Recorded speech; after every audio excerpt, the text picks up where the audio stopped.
আসসালামু আলাইকুম সুপ্রিয় দাখিল পরীক্ষার্থীবৃন্দ।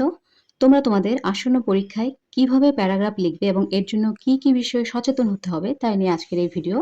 তো আমরা সকলেই জানি প্যারাগ্রাফের অর্থ হচ্ছে অনুচ্ছেদ, অর্থাৎ প্যারাগ্রাফের বাংলা মিনিং হচ্ছে অনুচ্ছেদ। তো একটু যদি ভেঙে বলি, প্যারাগ্রাফ হলো কোনো একটি ভাব বা বিষয় অবলম্বনে রচিত কতকগুলো ধারাবাহিক ও সুসংবদ্ধ সেন্টেন্সের সমষ্টি। অর্থাৎ আমরা একটি ভাব বা বিষয় অবলম্বনে যে কতগুলো লাইন লিখব অনুচ্ছেদ আকারে তৈরি করার জন্য, সেজন্য সেই লাইনগুলোর মধ্যে ধারাবাহিকতা এবং সুসংবদ্ধতা থাকবে। অর্থাৎ প্রত্যেকটা লাইনের মধ্যে ধারাবাহিকতা থাকতে হবে এবং প্রত্যেকটা সেন্টেন্স সুসংবদ্ধ হতে হবে। তো একটি প্যারাগ্রাফের কয়টি অংশ থাকে চলো দেখে নিই। একটা প্যারাগ্রাফের মূলত আহ, আধুনিক ভাষাবিদদের মতে 4টি অংশ থাকে: topic introducer, topic sentence, supporting ideas এবং কনক্লুডিং সেন্টেন্স। তো টপিক ইন্ট্রোডিউসার বলতে বুঝিয়েছি আমি টাইটেলকে। টপিক ইন্ট্রোডিউসার কোনটা? টাইটেল, অর্থাৎ যেই টপিক বা যেই আইডিয়ার উপরে আমরা প্যারাগ্রাফটি লিখব। দেন টপিক সেন্টেন্স। টপিক সেন্টেন্স হচ্ছে সেই সেন্টেন্স যে সেন্টেন্স আমরা প্যারাগ্রাফটির মূল আইডিয়াটি ফুটিয়ে তুলব। অর্থাৎ এটাকে আমরা বলতে পারি, আমরা সংজ্ঞাটা যে প্যারাগ্রাফের সংজ্ঞাটা যে সেন্টেন্সে লিখি সেটাই হচ্ছে টপিক সেন্টেন্স বা মেইন আইডিয়া, যার মাধ্যমে এই প্যারাগ্রাফের মূল বিষয়টা অর্থাৎ মূল ভাবটা বা টপিকটা ফুটে ওঠে। সাপোর্টিং আইডিয়াস বলতে কি বুঝিয়েছি? সাপোর্টিং আইডিয়াস হচ্ছে এখানে প্যারাগ্রাফের যে আমাদের যে এই মূল টপিক সেন্টেন্সটা রয়েছে, এই টপিক সেন্টেন্সটার উপর ভিত্তি করে এর উপর সমর্থন দিয়ে বা ব্যাখ্যা বিশ্লেষণ করে অন্যান্য বাক্য লেখা। এক্ষেত্রে কিন্তু আমাদেরকে অপ্রাসঙ্গিক এবং অযৌক্তিক কোনো সেন্টেন্স লেখা যাবে না। অবশ্যই আমাদের এই টপিক সেন্টেন্সের সাথে সামঞ্জস্যপূর্ণ হয় ওইরকম সেন্টেন্সে লিখতে হবে। এই কারণে আমাদের এই সেন্টেন্সের সমর্থনে, টপিক সেন্টেন্সের সমর্থনে কিন্তু আমাদেরকে বাকি সেন্টেন্সগুলো লিখতে হবে। এক্ষেত্রে আমাদেরকে অবশ্যই একটা ওয়ার্ডার বা ক্রম মেনটেন করতে হবে।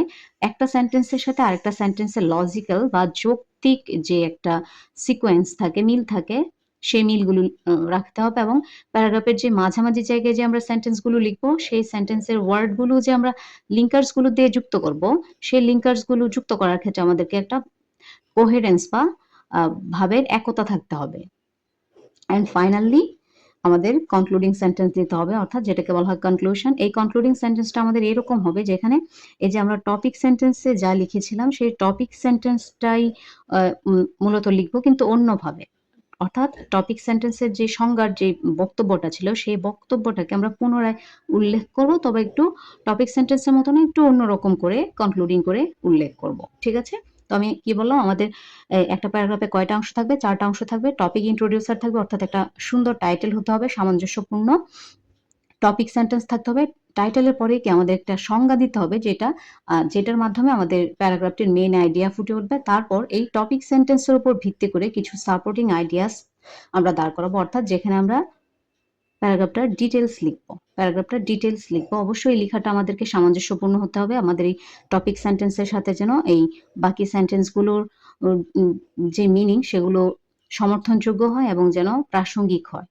এক্ষেত্রে আমাদের লজিক্যাল কিছু সেন্টেন্স যুক্ত করতে হবে এবং প্রত্যেকটা সেন্টেন্সের মধ্যে কোহেরেন্স বা ভাবের একতা থাকতে হবে। দেন আমাদেরকে কনক্লুডিং সেন্টেন্স দিতে হবে। এই কনক্লুডিং সেন্টেন্সটা অর্থাৎ কনক্লুশন কনক্লুডিং সেন্টেন্স বা কনক্লুশন দিতে হবে, যা আমাদের ওই যে টপিক সেন্টেন্স যা ছিল তার সেটাই প্রকাশ করবে, তবে একটু অন্যভাবে।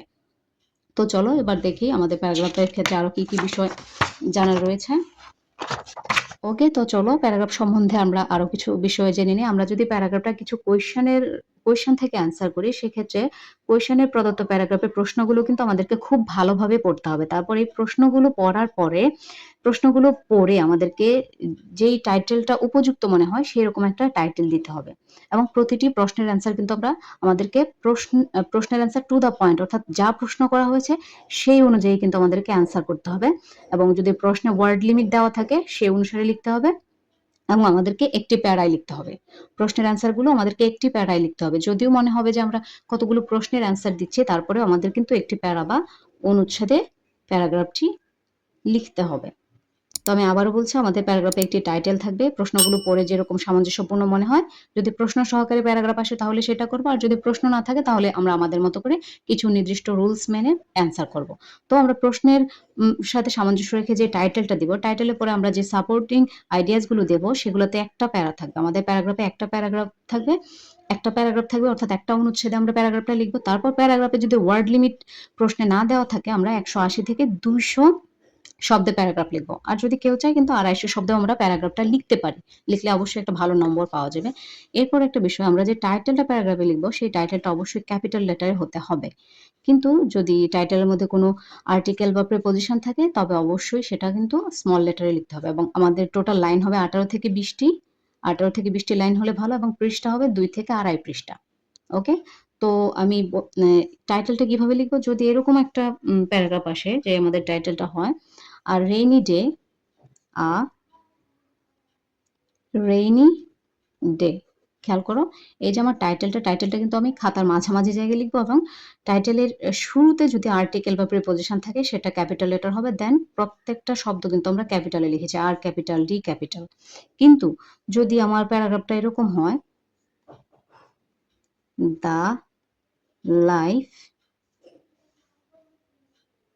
অফ আ ফার্মার, এই ক্ষেত্রে খেয়াল করো আমি কিন্তু এখানে যে আমাদের প্রিপোজিশন রয়েছে সেটার প্রথম লেটারটা দিয়েছি স্মল, আর্টিকেল রয়েছে সেটাও দিয়েছি স্মল, বাট প্রত্যেকটা কিন্তু ক্যাপিটাল। খেয়াল করো, ক্যাপিটাল ক্যাপিটাল ক্যাপিটাল, কিন্তু প্রিপোজিশন এবং আর্টিকেল দিয়েছি স্মল লেটারে। প্রিপোজিশন এবং আর্টিকেল স্মল লেটার, এক্ষেত্রে আমরা ইউজ করেছি স্মল লেটার, আর্টিকেলও স্মল লেটার, কিন্তু অন্যান্য ওয়ার্ডগুলো কিন্তু ক্যাপিটাল। কিন্তু যখন আর্টিকেল এবং প্রিপোজিশনগুলো প্যারাগ্রাফের শুরুতে বসবে তখন কিন্তু সেগুলো আবার ক্যাপিটাল হবে। ওকে? তো আমি আশা করি তোমরা প্যারাগ্রাফ সম্বন্ধে একটা সামগ্রিক ধারণা পেয়েছো। আমি আবারও বলছি, আমাদের প্যারাগ্রাফ লিখতে গেলে পরীক্ষায় আমাদের কিন্তু টাইটেল থাকবে, একটি সুনির্দিষ্ট সুন্দর টাইটেল থাকবে। টাইটেলটা হবে পরীক্ষার খাতার মাঝামাঝি জায়গায়। তারপর একটা প্যারায় আমাদেরকে প্যারাগ্রাফটা শেষ করতে হবে। প্যারাগ্রাফে যদি ওয়ার্ড লিমিট দেওয়া না থাকে, অর্থাৎ কয় শব্দে লিখতে হবে, যদি দেওয়া না থাকে বেটার হবে আমরা 200 বা 250 শব্দে লিখবো। আর যদি দেওয়া থাকে তাহলে সেই শব্দেই লিখবো। এর মধ্যে 5টা শব্দ বেশি বা কম কোনো বিষয় না। আর টাইটেলটা লেখার সময় অবশ্যই আমাদেরকে ক্যাপিটাল লেটারে লিখতে হবে, কিন্তু আর্টিকেল এবং প্রিপোজিশন গুলো যদি টাইটেলের মাঝে থাকে তাহলে স্মল লেটারে লিখতে হবে, কিন্তু যদি শুরুতে থাকে তাহলে ক্যাপিটাল লেটারে লিখতে হবে। আর আমাদের যদি লাইন দিতে চাই 18 বা 20টা লাইন দিলে ভালো হবে, এবং পৃষ্ঠা যদি 2 বা 2.5 করি সেটাও ভালো হবে।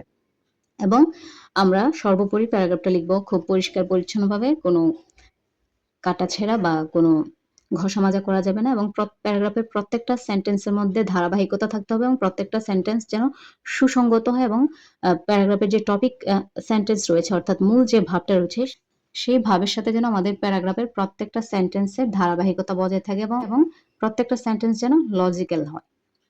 তো আজকের এই ভিডিও এই পর্যন্তই। পরবর্তী ভিডিওতে নতুন কোনো টপিক নিয়ে আবারও উপস্থিত হব। Till then keep learning and keep growing. Allah হাফেজ।